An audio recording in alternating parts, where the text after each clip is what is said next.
baasee dukkanni ta'uyyuu galaanni colka'ee lafa dhoksee tullurra yaa'uyyuu markabinoo ijabee badduun baanee ol siqeem gara waaqaa uumamni galoodhaan yoo nyaatamunni gubbaa gubbaa daaka bokkaan badi roobee dachee marsee dukkanni ta'uyyuu galaanni colka'ee lafa dhoksee tullurra yaa'uyyuu markabinoo ijabee badduun baanee ol siqeem gara waaqaa uumamni galoodhaan yoo nyaatamunni gubbaa gubbaa daaka irra keessa markabni koo irra keessa irra keessa bidiruun koo irra keessa irra keessa markabni koo irra keessa irra keessa bidiruun koo irra keessa irra keessa irra keessa irra keessa irra keessa irra keessa irra keessa irra keessa irra keessa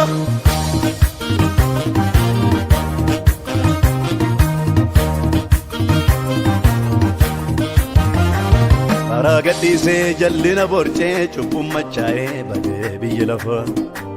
namni gooftaan dursee dhoksaa baraatti mee holqetti baqatuun ho'i markaba soofaa guyyaan jedhameef gaafa barri ka'u bokkaa badiisaa badeetti gadhiise mancha lubbuu qabu tokko toon hambiseen bishaannee kabsaatiin haxaa'ee balleesse karaa gadhiisee jallina borcee cubbuun machaa'ee badee biyya lafaa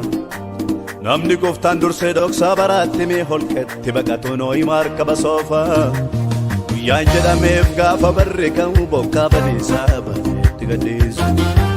mancha lubbuu qabu tokko toon hambiseen bishaan dheekkamsaatiin haxaa'ee balleesse ammuma bishaan olkaa deemuu gara gaaratti markabinoo duukaa ol ba'ee tulluu gubbaatti bara uumamni dheekkamsa waaqatiin badee manca'ee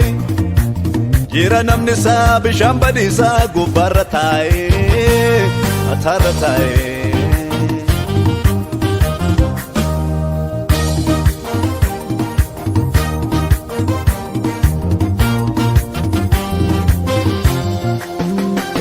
addeessa furjii utuun arginii guyyaa 14 oolanii bulanii ija minaanii utuun arginii bubbeen galaanarraa sonaan ammaatee markaba raase jiraachuuf abdii fixee namni hunduu bokkuu gaccabse sagaleen dhufee duumessa kutee gara Phaawulos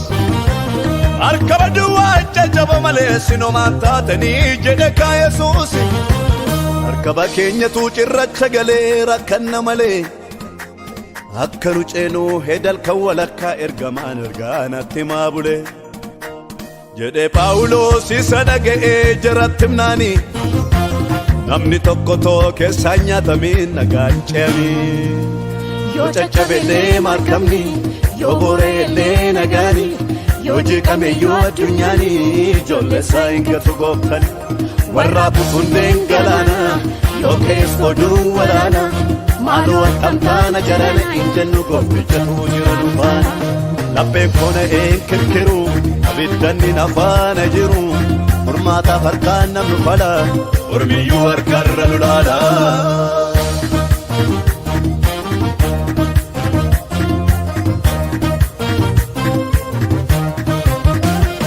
tolaan amantiidhaan jiraata sodaan kam nagna saarra yaa'u nama isaaf dursa laata waaqnis guyyaa jalloota dheekkamsaan akkaa'u akka irraa wal borjine yaanu jallaadhaan qajeeladha jecha harki tokko dhufee gaaf tokko jalloota nu biraa gingilcha harfa furru kutee balleesse booja gadhiisus irri lafa qajeelaan na'ee biyyaan ba'u itti saalatee biyyatti hafa moromsi baay'atus gaariidha ol lubutaa gara ulfinaatti ol ba'ee mul'ate markabinoo iyyuu tulluu araarat gubbaarratti